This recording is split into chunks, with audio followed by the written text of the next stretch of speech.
Well, you know, it's interesting. Just before Christmas in 2019, last year, I was walking with a dear friend in the park where I live, and I said to her, "Oh, we're coming up to 2020. I'm going to read 2020 in 2020."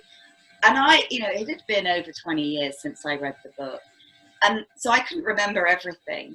And then when lockdown happened and I had some time on my hands, I said I would read that book. When I pulled the book from the bookshelf and read the dust jacket saying, you know, an aging writer retreats to the Canadian wastes, infected with a deadly virus, I was like, hang on a minute, what?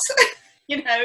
So is that how you rediscovered it then? Just by, oh, wow, I'm really glad you got to tell that story actually, because it's almost like it was written that you find it in that way, and at a time when you had the time to invest in it.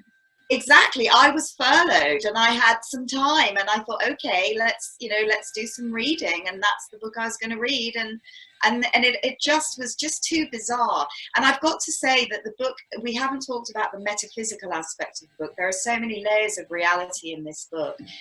You know, the two main characters, apart from the author, the other two main characters, William and Julia, are offspring from Nigel's first novel, The Life Game, and his third novel.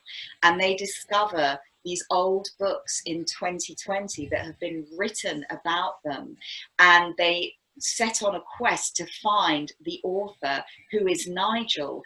And Nigel is 63 in 2020, and in the book the author is 63 in 2020, and his wife Carla is a South Asian TV presenter with a diamond stud in her nose, which was me. So you can imagine, when I'm reading it, I'm reading what our lives would have been together had he not taken his life. So on an emotional level, there was a lot going on there as well.